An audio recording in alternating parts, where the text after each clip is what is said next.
Juan, muy buenos días. Muy buenos días, saludos para ti y para todo tu auditorio. Qué gusto saludarte. ¿Cómo viste este encuentro? Había ya algunos que se empezaban a preguntar cuándo vamos a saber algo de la sucesión en la defensa. Ya se reúne López Obrador con Salvador Cienfuegos. ¿Cómo lo viste? Pues creo que fue oportuno,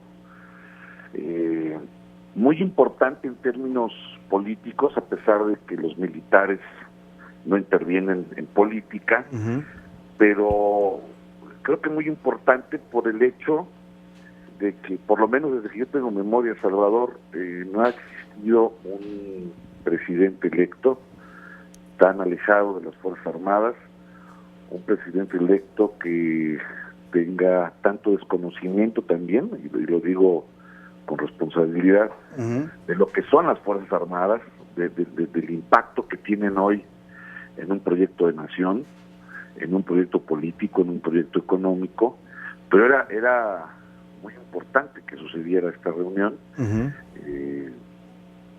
Lo sui generis, lo diferente, pues es lo que anuncia López Obrador, en el sentido de que va a anunciar pronto quién va a ser el próximo secretario de Defensa.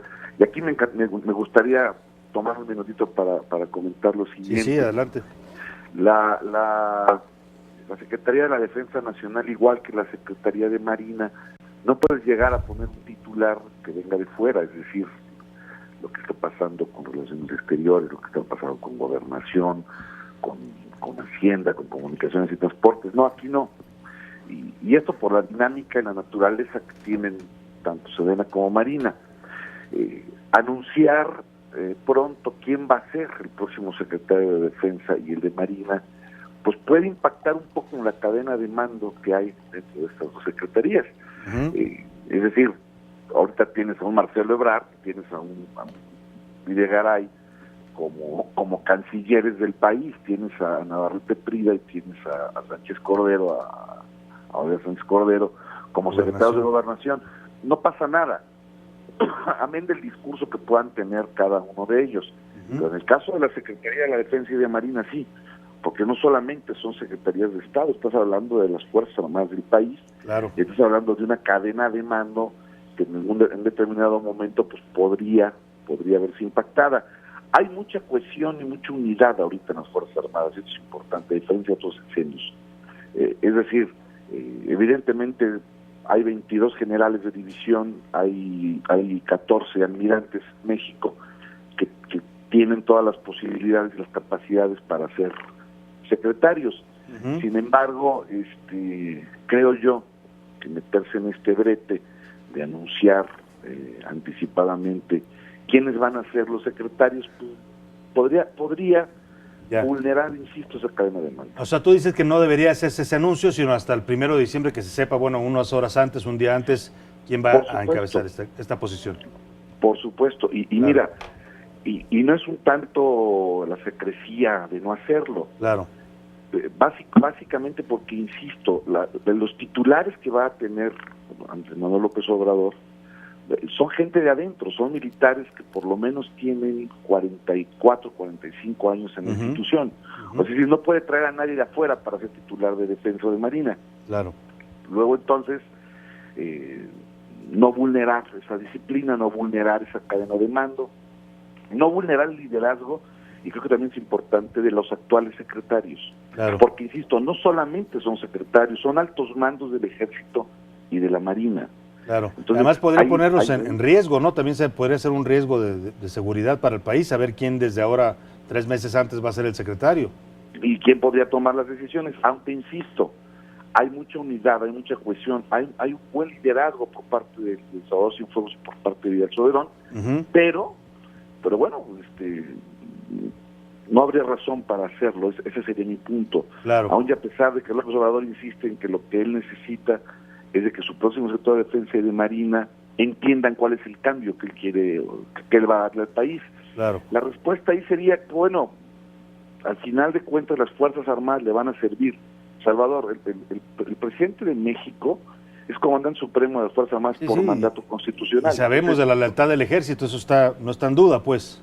Y ahí no va a haber otra, o sea, va a seguir así, van a ser leales al gobierno López Obrador y a lo que ordene, ¿eh? Entonces, creo que sí es muy interesante evaluarlo a profundidad, esta decisión de anunciarlo antes. Claro, pues interesante esto que nos comentas, esta recomendación que haces, Juan Ibarrola. Pero, a ver, tú decías hace un rato, nunca habías visto un presidente tan alejado, y yo iría un poco más allá, porque, bueno, lo vimos además en la campaña, hubo roces, hubo desencuentros, hubo declaraciones de López Obrador que no gustaban en las Fuerzas Armadas, hubo respuesta pública, incluso del general secretario Cienfuegos, esta decisión de desaparecer el Estado Mayor, ya eso se va a superar, supongo, en esta ya relación que empieza en esta comunicación.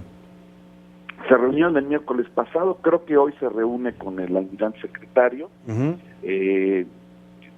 Mira, vamos a ser objetivos, más que rebasar una relación personal, porque efectivamente, como tú lo mencionas, con el único secretario que se metió de manera directa al Andrés López Obrador fue con Salvador Cienfuegos en la campaña. ¿Sí? Así, atacarlo de manera directa, sí, darle órdenes. Entonces, más que rebasar una relación personal, Salvador Cienfuegos pues definitivamente no la tiene con López Obrador ni viceversa, pero aquí lo importante era poderle demostrar para qué le van a servir las Fuerzas Armadas, número uno, y número dos, cuál es el estado que guarda en materia de seguridad, crimen y violencia el país, que hoy desafortunadamente quien te da ese dato es la Secretaría de Defensa y la Secretaría de Marina. No debería de ser así, deberían de ser otras secretarías las que le den al presidente electo el estado que guarda la nación en ese sentido. Esto lo digo a título personal y con mucha responsabilidad. Yo ya veo que Enrique Peña Nieto bajó la cortina, ya lo veo en otro lado, y ¿dónde queda la responsabilidad entonces de que el secretario de la Defensa y el secretario de Marina le informen al próximo presidente qué tipo de país va a recibir y en qué condiciones los va a recibir? De ahí que es muy importante que la acción de las Fuerzas Armadas siga. Te voy a dar un dato que creo que es muy interesante.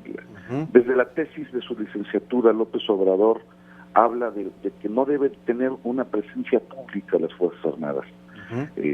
Bueno, cuando escribió la tesis a lo mejor era necesario. Hoy no. Hoy si no tienes a las Fuerzas Armadas con esa presencia, Salvador... Esto sería un caos, militar, ¿no? Si de por sí. Presencia, por supuesto, presencia militar en 27 estados del país, solamente para combatir temas de seguridad pública, en 27 estados. Estás hablando que entre la Marina y el Ejército y la Fuerza Aérea tiene alrededor de 70,000 hombres, entre hombres y mujeres, para combatir temas de seguridad pública. Entonces, pensar, como se ha venido diciendo, uno, que se va a abatir mágicamente los niveles de crimen y violencia, dos, que hay que regresar a las Fuerzas Armadas, a los cuarteles, híjole, creo que es una decisión o una visión más bien equivocada y no basada en temas reales. La realidad. Sí, porque además dicen que en 3 años, ¿no? Ya Durazo le puso plazo, dijo que en 3 años esto ya se tranquilizó. Que lo quiere hacer en 3 años, que quiere regresar a los militares, a los cuarteles. No hay forma, Salvador, y mira, no porque me quiera yo envolver en una retórica pro Fuerzas Armadas, no. La delincuencia está desatada. Guanajuato es uno de los estados más... Colima, Baja California Sur. Tamaulipas se volvió a prender, Baja California Sur, Colima, Veracruz, vuelve a tener violencia inusitada. Claro. Y desafortunadamente, y creo que ese es un punto importante también, no se aplica una ley de seguridad interior, a pesar de que está promulgada, no se puede responsabilizar, entonces, sin esta ley no se puede responsabilizar directamente a alcaldes y gobernadores para que se pongan a hacer su trabajo, y bueno, pues como dicen ellos, pues ahí están las Fuerzas Armadas que ellos lo resuelvan. No va a poder López Obrador prescindir de ellas. Por lo pronto, no sé cómo viste el mensaje, bueno, de hecho tenía que ser así, pues, pero López Obrador había mandado señales por ahí de que se iba a mandar a Udomaro, y allá dijo, no, va a ser un general en activo, alguien que venga del cuerpo de las Fuerzas Armadas. Pues mira, nunca me fui yo con esa finta. O esa posibilidad, sí, de que fuera el general Udomaro o el almirante Solano, porque también tiene un almirante retirado para el tema de Marina. No, necesitas un hombre, tanto en una como en otra, que tenga la película del día de hoy. Claro. El general Udomaro se retiró hace 6 años, el almirante Solano se retiró hace 6 también. Entonces, pues ya no tienen la visión de lo que verdaderamente está pasando. ¿Dónde va a quedar? Pues en estos 22 generales de división o en estos 14 almirantes que tiene la Marina. En cualquiera de ellos tiene la capacidad, Salvador. Hoy se habla mucho de nombres, hoy se habla mucho de posiciones. Yo te diría que tiene la Secretaría de la Defensa Nacional y tiene la Secretaría de Marina Armada hombres de una capacidad y de una entrega ya probadas. Claro. Cualquiera de ellos podría hacer un gran papel. ¿Tú ves alguno? ¿Ves algunos nombres? Pues no, Salvador, todavía no, mira, claros. Regularmente cuando hay, y esto ha sido sistemático cada 6 años, regularmente cuando se dice un nombre, no es el que queda, regularmente el que menos espera es el que queda. Aquí en este caso, te insisto, son 22 generales de división, vamos a quitar la mitad porque algunos son más jóvenes, claro, pero pues tienes 10 posibilidades de que puedan serlo, y en el caso de Marina, que tienes 14 almirantes, pues vamos a quitarle la mitad, son 7 posibilidades de hombres, insisto, con grandes capacidades y con gran visión de Estado, que creo que esto es una parte importante. Sin duda. Y lo harán muy bien. Desafortunadamente para un presidente, el error no lo comete el secretario de la Defensa, el error o el fracaso lo comete el presidente, porque es el comandante supremo de las Fuerzas Armadas. López Obrador lo va a hacer a partir del 1 de diciembre. A partir del 1 de diciembre son sus muertos. A partir del 1 de diciembre es su responsabilidad en materia de seguridad pública, seguridad interior y seguridad nacional. Pues Juan Ibarrola, pues ahí está, este tema, decía yo, sin duda fundamental, estratégico. Esperemos que esto que tú comentas se atienda, que no se vayan a revelar antes nombres, que sea en el momento que se tenga que hacer, pues por lo que ya nos decías, tanto los temas de disciplina interna como también los riesgos de seguridad para el país. Te agradecemos, la gente te puede leer todos los sábados ahí en Milenio Diario, Cadena de Mando, tu columna. En redes sociales, ¿dónde te pueden seguir? @el Ibarrola. Y también Cadena de Mando en Facebook, por favor. Pues muy bien, Juan Ibarrola, uno de los hombres más enterados de los temas de defensa y seguridad en el país. Te agradecemos mucho haber conversado con nosotros esta mañana. Gracias, Salvador. Mi respeto para ti siempre, para tu trabajo y igualmente, para tu calidad periodística. Muchas gracias. Muy buenos días a Juan.